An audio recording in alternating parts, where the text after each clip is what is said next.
ನಮಸ್ಕಾರ. ಎಲ್ಲ ವೀಕ್ಷಕರಿಗೆ ದೀಪಾವಳಿ ಹಬ್ಬದ ಶುಭಾಶಯಗಳನ್ನು ಹೇಳ್ತಾ ನವೆಂಬರ್ ತಿಂಗಳಿಗೆ ನಾವಿನ್ನೇನು ಕಾಲಿಡ್ತಾ ಇದ್ದೇವೆ. ನವೆಂಬರ್ ತಿಂಗಳಲ್ಲಿ ಎಲ್ಲ ದ್ವಾದಶ ರಾಶಿಗಳವರಿಗೆ ಯಾವ ರೀತಿಯಾಗಿರುವಂಥ ಶುಭಾಶುಭ ಫಲಗಳು ಅನ್ನುವಂಥದ್ದು ಪ್ರಾಪ್ತವಾಗತ್ತೆ ಅಂತ ತಿಳಿಸ್ತಾ, ವಿಶೇಷವಾಗಿ ಅಕ್ಟೋಬರ್ 18ನೇ ತಾರೀಕು ನಮಗೆ ಗುರುವಿನ ಒಂದು ಸಂಚಾರ ಅನ್ನುವಂಥದ್ದು ಮಿಥುನದಿಂದ ಕರ್ಕಾಟಕ ರಾಶಿಯಲ್ಲಿ ಆಗ್ತಾ ಇದೆ. ಅದು ಸರಿಸುಮಾರು ಡಿಸೆಂಬರ್ ತನಕ ಆ ಸಂಚಾರ ಅನ್ನುವಂಥದ್ದು ಗುರುವಿನ ಸಂಚಾರ ಕರ್ಕಾಟಕ ರಾಶಿಯಲ್ಲಿ ಇರುತ್ತೆ. ಅದರಿಂದ ಅನೇಕ ಜನಗಳಿಗೆ, ದ್ವಾದಶ ರಾಶಿಯವರಿಗೆ ಯಾವ ರೀತಿಯಾಗಿರುವಂತಹ ಒಂದು ಪರಿಣಾಮವನ್ನು ಅದು ಬೀರುತ್ತೆ ಅಂತ ಯೋಚನೆಯನ್ನು ಮಾಡ್ತಾ, ಮೊದಲನೇದಾಗಿ ಗುರು ಎಲ್ಲ ಗ್ರಹಗಳಿಗೆ ಈಶ್ವರ ಕಾರಕತ್ವನಾಗಿರ್ತಕ್ಕಂಥವನು. ಎಲ್ಲ ಗ್ರಹಗಳಲ್ಲೂ ಅತ್ಯಂತ ಶುಭ ಗ್ರಹ ಅಂತಂದರೆ ಅದು ಗುರು. ಗುರುವಿನ ಸಂಚಾರ ಕರ್ಕಾಟಕ ರಾಶಿಯಲ್ಲಿ ಉಚ್ಚ ಸ್ಥಾನದಲ್ಲಿ ಆಗ ಎಲ್ಲರಿಗೂ ವಿಶೇಷವಾಗಿರುವಂಥ ಶುಭ ಫಲಗಳು ಅನ್ನುವಂಥದ್ದು ಪ್ರಾಪ್ತವಾಗತ್ತೆ. ಆದರೆ ಕೆಲವೊಬ್ಬರಿಗೆ ಕರ್ಕಾಟಕ ರಾಶಿ ಅನಿಷ್ಟ ಸ್ಥಾನ, ಕೆಲವೊಬ್ಬರಿಗೆ ಕರ್ಕಾಟಕ ರಾಶಿ ಶುಭ ಸ್ಥಾನ ಆಗಿರಬಹುದು. ಅಲ್ಲಿರುವಂತಹ ಗುರುವಿನ ಸಂಚಾರದಿಂದ ದ್ವಾದಶ ರಾಶಿಗಳ ಮೇಲೆ ಒಂದು ರೀತಿ ಸ್ವಲ್ಪ ಕೆಲವೊಂದು ರಾಶಿಗಳಿಗೆ ಒಳ್ಳೆ ಪ್ರಭಾವ, ಕೆಲವೊಂದು ರಾಶಿಗಳಿಗೆ ಅಷ್ಟಾಗಿ ಒಳ್ಳೆ ಪ್ರಭಾವ ಅಲ್ಲದೇ ಇರುವಂತಹ ಒಂದು ವಿಚಾರಗಳು ನಮಗೆ ಕಾಣಸಿಗುತ್ತೆ. ಅದನ್ನು ನಾವು ಚಿಂತನೆಯನ್ನು ಮಾಡ್ತಾ, ತುಲಾರಾಶಿಯವರಿಗೆ ನಾವು ನೋಡೋದಾದರೆ, ತುಲಾರಾಶಿಯಲ್ಲೇ ಪ್ರಾರಂಭದಲ್ಲಿ ರವಿಯ ಸಂಚಾರ ಒಂದು ರೀತಿ, ತುಲಾರಾಶಿಯಲ್ಲಿ 6ನೇ ಸ್ಥಾನದಲ್ಲಿ ಶನಿಯ ಸಂಚಾರ, 5ನೇ ಸ್ಥಾನದಲ್ಲಿ ರಾಹುವಿನ ಸಂಚಾರ, 10ನೇ ಸ್ಥಾನದಲ್ಲಿ ಗುರುವಿನ ಸಂಚಾರ ಅಷ್ಟಾಗಿ ಚೆನ್ನಾಗಿದೆ ಅಂತ ಹೇಳಲಿಕ್ಕಾಗಲ್ಲ.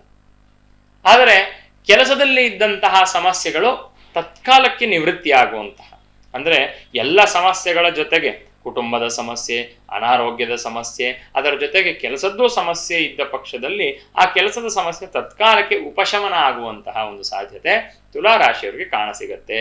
10ನೇ ಸ್ಥಾನದಲ್ಲಿದ್ದರೆ ಅದನ್ನು ನಾವು ಗುರುಬಲ ಅಂತ ತಗೊಳ್ಲಿಕ್ಕಾಗಲ್ಲ.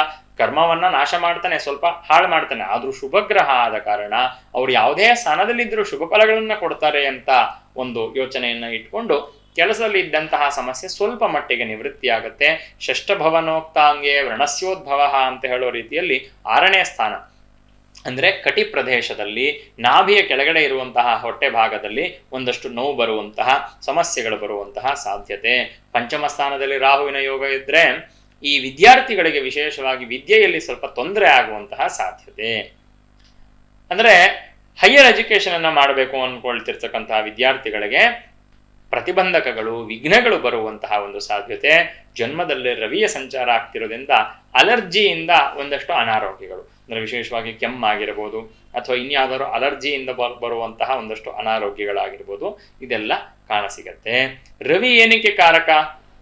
ನಮ್ಮ ದೇಹದಲ್ಲಿ ಕಣ್ಣಿಗೂ ಕೂಡ ಸೂರ್ಯೋಮೇ ಚಕ್ಷುಷಿಶ್ರಿತಃ ಅಂತ ವೇದ ಹೇಳುವಂಥ ರೀತಿಯಲ್ಲಿ ಕಣ್ಣುಗಳಲ್ಲಿ ಸ್ವಲ್ಪ ವೀಕ್ನೆಸ್ ಅನ್ನುವಂಥದ್ದು ಕಾಣುವಂತಹ ಸಾಧ್ಯತೆ. ಹಾಗಾಗಿ ರವಿಗೆ ಶಾಂತಿ ಮತ್ತೆ ಶನಿಗೆ ಶಾಂತಿ ವಿಶೇಷವಾಗಿ ಬೇಕಾಗ್ತದೆ.